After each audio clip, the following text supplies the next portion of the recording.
The modern-day argument about whether or not we should have male or female bathrooms, or whether we should just throw out this long-standing social norm in favor of accommodating what the New York Times called a 0.6% of the adult population of the United States who identifies as something other than male or female, is not one that affects me personally. I am, however, very much affected by the attitude and behavior changes that govern restroom etiquette.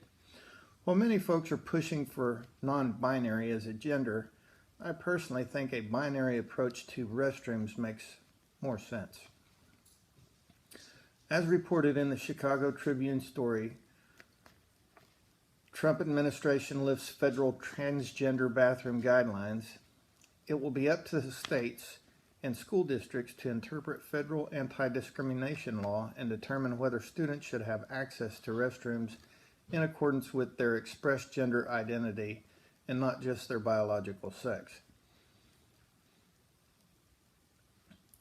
The Time magazine story, Bathrooms and Fights for Civil Rights Go Hand in Hand, talks about how in the Jim Crow era, bathrooms along with water fountains and lunch counters were places that might be marked with white-only signs.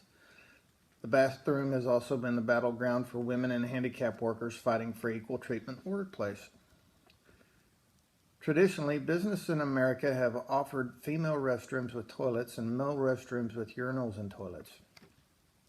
This system was accepted as standard and became the status quo. The his and hers restroom system has worked very smoothly until people started to shun the accepted norms of our society in favor of embracing change without consideration of the consequences. Coincidentally, behavior in men's room has begun to change at the same time. No longer do 16-year-old boys drain their bladder over common urinal while discussing the upcoming rodeo, football game, or their favorite cheerleader. No, in today's society, boys go into a toilet stall and latch the door behind them in modesty and then drain their bladder with the accuracy of a drunken paratrooper while standing in front of the toilet and effectively creating a significant impediment to the hygienic use of that toilet in the manner that it was intended. I would propose that we simply have stand-up restrooms and sit-down restrooms. To preserve the modesty of any person who chooses to use a urinal, all urinals in the uproom would have a stall. To preserve the sanitation of the toilets in the downroom, no standing would be allowed.